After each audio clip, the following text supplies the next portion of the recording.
In the heart of a quiet town, a woman named Emily was desperately looking for the opportunity to start over after losing her beloved husband. A glimmer of hope appeared when she inherited a beautiful Victorian house from her late aunt. The house was filled with antique furniture, elegant decorations and, above all, an impressive collection of ornate mirrors that adorned the walls of each room. In search of change, Emily moved into this house, hoping that the new environment would help her recover from her grief. The first days seemed promising. The sun was throwing warm rays at the windows and the house exuded a feeling of calm. However, as night fell, a barely perceptible anxiety hung in the air and a chill ran down Emily's back. It all started innocently enough: a flash in the corner of his eye, a distorted reflection that seemed to linger longer than it should. She dismissed this as just an imagination, attributing it to her fragile emotional state. But soon the mirrors began to play a bad joke with her. Emily caught glimpses of movement on their reflective surfaces, figures hidden on the periphery, distorted faces looking at her with blank eyes. One evening, as Emily was standing in front of her bedroom mirror, combing her hair, she noticed a barely noticeable change in her reflection. It seemed that the mirror was repeating its movements with a slight delay. She hesitantly reached out her hand and, to her dismay, her reflection continued this action even after she had withdrawn her hand. Panic coursed through her veins as she backed away, crashing into the nearest dresser. Emily's heart was beating frantically as she inspected the room, her gaze shifting from one mirror to another. She began to doubt her own sanity. Is she really going crazy, or is something really nasty hiding in the mirrors of her new house? Determined to find answers, Emily delved deeper into the history of the house. She discovered that it once belonged to a notorious magician named Samuel Blackwood, who is said to have been passionate about the dark arts and occult rituals. There were rumors that his mirrors had a sinister power, capturing the souls of those who had been looking at them for too long. Desperate to get out of the vice of mirrors, Emily asked for help from a famous paranormal researcher named Dr. Nathaniel Evans. Together they plunged deeper and deeper into the mysteries of the house, unearthing forgotten stories of tragedies and suffering. The more they discovered, the more they realized that the mirrors were guides to a parallel world, the kingdom of darkness and torment. As Emily and Dr. Evans explored the house, they encountered ghosts that reflected their own actions, a terrifying reflection of their fears and regrets. They witnessed the tormented souls of the inhabitants of the past, locked in mirrors, desperate to be freed. Driven by the flickering light of hope, Emily and Dr. Evans have come up with a plan to lift the curse of the mirrors. Armed with ancient spells and talismans, they resisted the evil force that kept the house captive for so long. With each broken mirror, a cascade of glass fragments freed the exhausted souls, freeing them from eternal imprisonment. When the last mirror broke, the house shook, its dark energy dissipated like a trickle of smoke. Emily stood in the midst of the shards of broken mirrors, her heart beating furiously, but a feeling of relief came over her. The house, once the receptacle of darkness, is finally freed from its ghostly past. With the help of Dr. Evans, Emily rebuilt her life, leaving the house behind. She was moving forward, changed forever thanks to her experience. The reflections in the mirrors will remain forever in her memory, recalling the darkness that she defeated.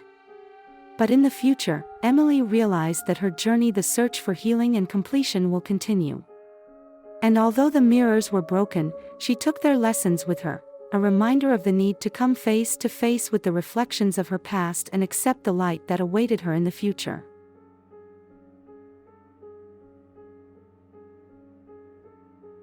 Emily and David, a young couple looking for a new beginning, came across an ad for a unique secluded apartment known as Shadow House. His intriguing description, hidden deep in the forest, aroused their curiosity. Ignoring the strange stories associated with this place, they decided to embark on this new adventure, unaware of the horrors that awaited them. As they approached Shadow's house, a shiver ran down their spine. The building was large, its Victorian architecture impressive, but strangely fascinating. The waning sunlight cast long, sinister shadows that seemed to have a life of their own, whispering secrets that only darkness could comprehend. Despite the unsettling atmosphere, Emily and David couldn't resist the charm of this place. They settled into their new home, initially fascinated by its antique rooms and ornate details. However, when the sun sank below the horizon, a feeling of anxiety came over them. A strange silence enveloped the house, interrupted only by the creaking of floorboards and the occasional howl of a distant wind. One night Emily woke up with a strange feeling, suffocating darkness that seemed to emanate from every corner. The walls seemed to vibrate with latent energy, their shadows turning into grotesque figures. Emily stretched out her hand to wake David, but he remained motionless, immersed in a deep sleep. Panic rose in her when she realized that she was alone in this nightmare. The shadows grew bolder with each passing night, their presence manifested in terrifying ghosts roaming the corridors. Emily's dreams turned into torturous visions, haunted by sinister entities lurking in the darkness. She saw tortured souls, their faces distorted with agony, waving to her to join them. Desperate to find answers, Emily sought out the former tenants of the house, hoping that they could shed light on the mysteries that consumed her life. However, she discovered the grim truth. No one who had ever lived in the House of Shadows had managed to escape from his clutches. They either disappeared without a trace, or lost their minds in the merciless torment of his shadows. Determined to escape from the control of the house, Emily embarked on a dangerous journey of discovery. She delved into the history of the estate, unearthing forgotten stories about the cursed bloodline and the dark rituals conducted by the former owners. The curse bound the inhabitants to eternal darkness, forever intertwining with the shadows haunting the corridors. While Emily struggled with the malice seeping out of every crevice and crevice, she discovered a long-lost diary of a former resident. The newspaper talked about a forbidden rite that could break the curse, a rite that required sacrifice and opposition to the shadows themselves. With unwavering determination, Emily prepared for the ritual. She faced the darkness face to face, armed with ancient spells and the knowledge she had acquired. The final confrontation was brutal and terrifying, as the shadows fought to maintain their dominance over her. In the decisive battle, Emily survived. She unleashed all the power of her will, banishing the shadows to the depths from where they came. The curse was lifted, and the House of Shadows was finally freed from the power of darkness. At dawn, a sense of calm fills the once exhausted monastery. Emily and David, now freed from the clutches of the ghost house, packed up their belongings and left behind haunting memories. They vowed never to talk about the horrors they had to endure, and prayed that no other soul would fall victim to the malice lurking in the shadow of this cursed place. Years later, the whispers about the ghost house faded into the darkness, becoming nothing more than a frightening legend. But those who the listeners of darkness knew better, they knew that evil could never be truly destroyed, and that the shadows were out there somewhere waiting for their next unsuspecting victims.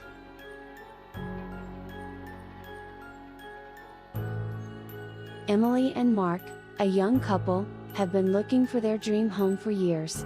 Finally, luck seemed to be on their side when they came across a charming two-story house on Elmwood Lane. Located in a picturesque neighborhood, the house exuded a timeless elegance that immediately won their hearts. Excitement filled the air as they moved to their new abode. The first nights passed peacefully, as they enjoyed the joy of owning the house. However, their happiness was quickly replaced by fear when the house revealed its true nature. It all started with a barely noticeable squeak in the night, a sound that seemed to come from the depths of the house. Emily woke up abruptly, her heart was beating furiously, and discovered that she was enveloped in a frightening silence. Mark thought it was the usual noise of old houses when they moved in, but Emily knew there was something more behind it. Soon the nights became darker and the ghost intensified. The squeak turned into threatening steps, echoing in the corridors. The shadows danced on the walls, taking frightening shapes that curved and disfigured themselves. Emily's nerves were at the limit, and Mark could no longer deny the icy presence that hovered in their house. Desperate for answers, they asked for help from a local historian named Mr. Thompson. He was known for his knowledge of the history of the city, including its most visited places. Hearing their story, Mr. Thompson's eyes widened with concern. "You have unwittingly acquired the most visited house in this city," he said, and his voice was full of concern. The previous owner, Edward Holloway, was a hermit who practiced forbidden rituals. His obsession with the occult led to unspeakable horrors. When Mr. Thompson told the story of the house, Emily and Mark had blood in their veins. Holloway held dark ceremonies within these walls, causing evil spirits to refuse to leave. The house became the receptacle of their anger, and anyone who dared to move there would be tortured until they went crazy or worse. Determined to get rid of this obsessive image, Emily and Mark embark on a perilous journey to discover the secrets of Holloway's past. They rummage through dusty archives, deciphering mysterious newspapers and collecting fragments of a horrible story. The more they learned, the more they were aware of the depth of the evil that lurked in the house. Holloway has made pacts with beings from another realm, offering innocent souls in exchange for power and immortality. The spirits locked in Elmwood Lane were thirsty for retribution, their anger seeping through the walls, determined to demand even more sacrifices. Armed with new acquaintances, Emily and Mark faced the spirits face to face. They performed their own rituals using ancient symbols and spells to drive out evil creatures. But the spirits were relentless, their anger rose to new heights of horror. Every night that passed brought with it a crescendo of horror. The walls were bleeding, ghostly figures materialized in the corners of their field of vision, and disembodied voices whispered sinister promises in their ears. Emily and Mark's sanity was in balance as they battled a supernatural onslaught. Their last gambit brought them to the attic, the Forbidden Kingdom, where Holloway held his most odious rituals. In this secret room, they discovered an ancient artifact, an amulet that allegedly has the power to seal spirits forever. With their trembling hands, they gathered the last remnants of courage and performed the bonding ritual.